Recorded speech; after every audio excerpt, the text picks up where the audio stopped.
It was May 28, 1996, and 12-year-old Sabine Dardenne was riding her bike to school in Charleroi, Belgium. She took the same route every morning, but that day, a white van pulled up beside her. A man jumped out, grabbed her, and shoved her inside before she had a chance to scream. The van sped away. The man's name was Marc Dutroux, a predator already known to police for kidnapping and abusing young girls. Sabine didn't know it yet, but she was about to be trapped in a nightmare few could survive. Dutroux drove her to his house, locked her in a small, hidden cell beneath his basement, and told her that her parents didn't want her anymore. A cruel lie he used to break her spirit. For days, Sabine lived in darkness, given scraps of food, terrified of what would happen next. Then, another girl was brought in, 14-year-old Laetitia Delhez, abducted just 2 months later. The two girls formed an unspoken bond in that cell.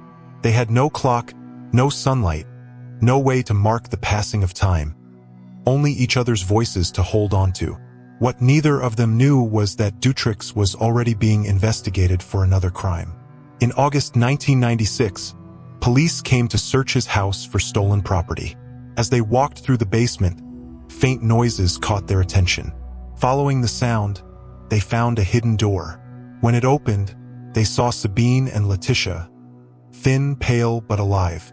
Sabine had been held for 80 days, Laetitia for 6. Both were rescued that day, ending one of the most infamous kidnapping cases in Belgian history. Marc Dutroux was arrested, and the investigation revealed a chilling list of past victims who had not been as fortunate.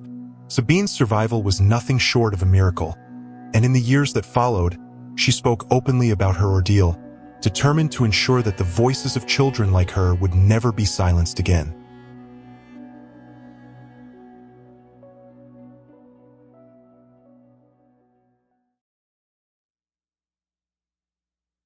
In September 1978, Mary Vincent was just 15 years old. She was a dancer, bright, ambitious, and eager to see the world. But on that particular day, she was simply trying to get from Berkeley, California, to her grandfather's home in Los Angeles. It was the late 70s, hitchhiking wasn't unusual. Mary stood by the side of the road, holding her sign, waiting for someone kind enough to give her a ride. A blue van pulled up. Behind the wheel was a man in his 50s, Lawrence Singleton. He told her he had a daughter about her age, and he couldn't bear the thought of her standing out there alone.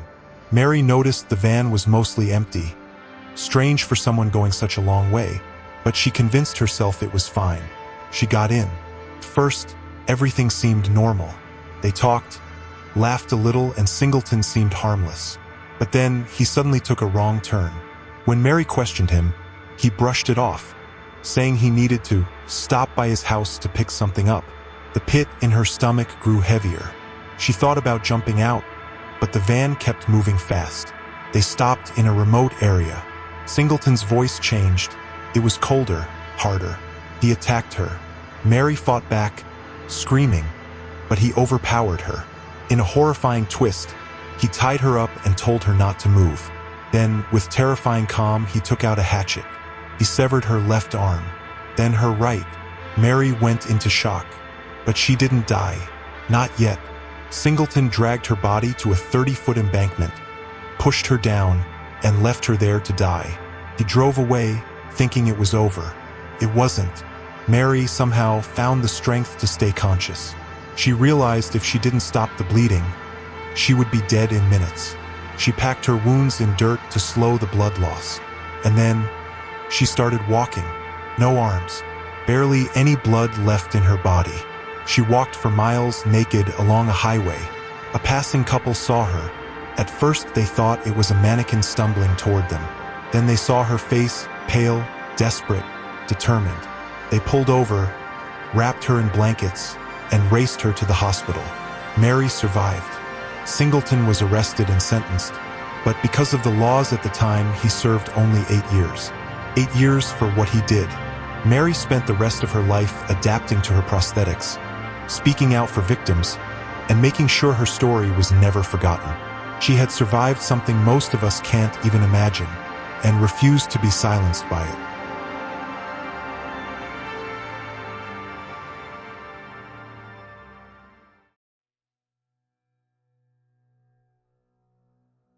It was a bright summer morning in South Lake Tahoe, California, June 10, 1991.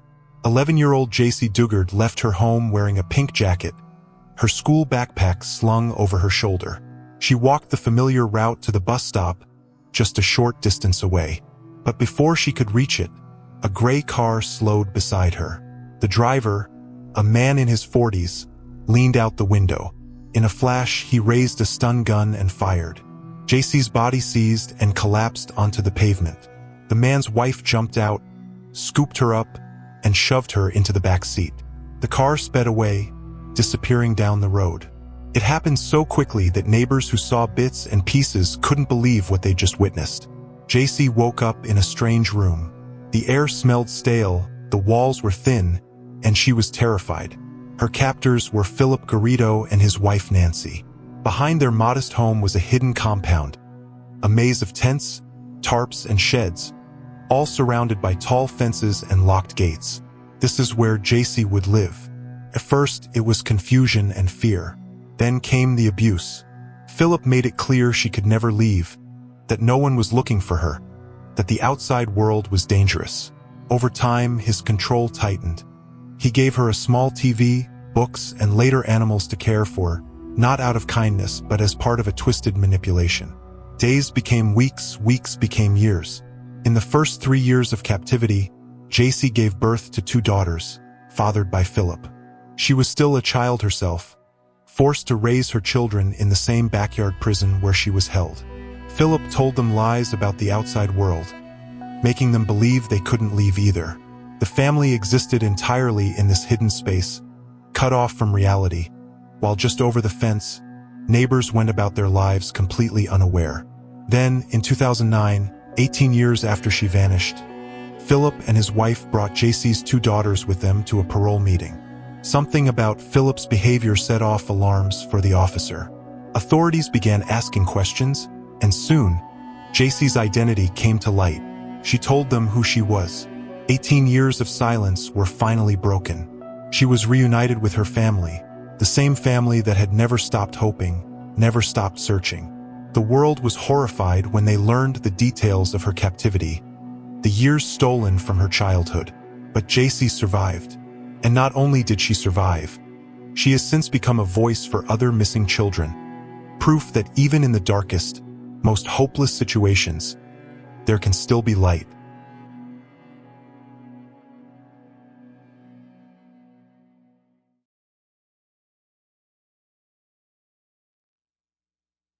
It was the night of June 5, 2002, in Salt Lake City, Utah.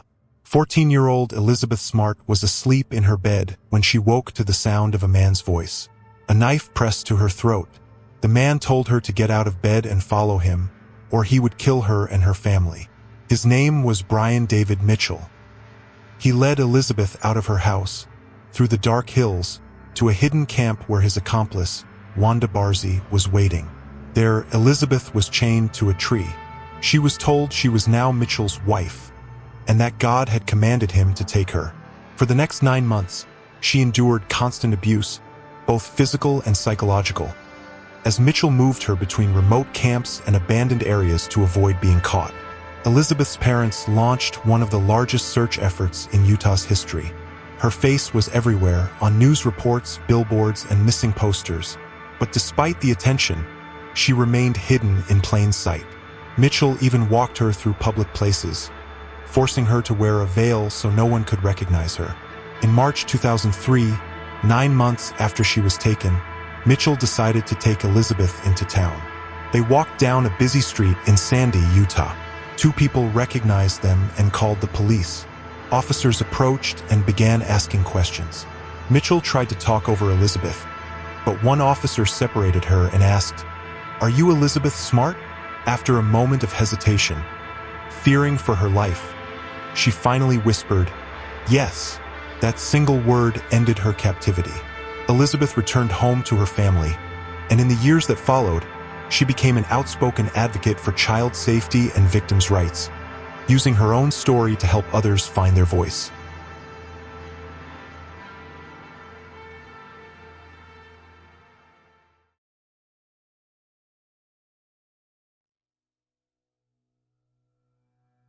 Steven Stayner was just 7 years old when his life changed forever. It was December 4th, 1972, and he was walking home from school in Merced, California, when a man named Kenneth Purnell pulled up in a car. Purnell told Steven that his mother had asked him to pick him up. Believing the man, Steven got in. He never made it home that day. Purnell took Steven deep into the mountains, to a cabin where he began a calculated campaign of manipulation. He told Steven that his parents couldn't afford to raise him anymore, that they didn't want him. Over the next few days, the lies turned into control, and that control turned into abuse. Purnell began moving Steven from place to place, introducing him as his own son, Dennis. Years passed. Steven's appearance changed. His memories of home began to fade. But one thing stayed alive inside him, the knowledge that he'd been stolen. Purnell didn't keep Steven locked up all the time. He went to school, played outside, but was always under Purnell's influence. And Steven, still just a child, stayed silent out of fear and confusion. Then, in February 1980, Purnell brought home another boy, 5-year-old Timothy White. Steven saw himself in that terrified little boy. He knew exactly what was about to happen, and for the first time in 7 years, he decided to act. One night, while Purnell was away, Steven took Timothy and walked miles through the dark until they reached a police station. He told officers who he was, and in that moment, the nightmare ended. Steven was finally going home, but home wasn't the same. He was 14 now, a teenager who had missed half his childhood. His parents were strangers in many ways, and Steven struggled to fit back into the life he'd been taken from. Despite the difficulties, Steven's bravery had saved Timothy from years of abuse. Steven's story became a symbol of survival, not because he escaped for himself, but because he chose to save another child when he could have stayed silent. That choice defined him for the rest of his life.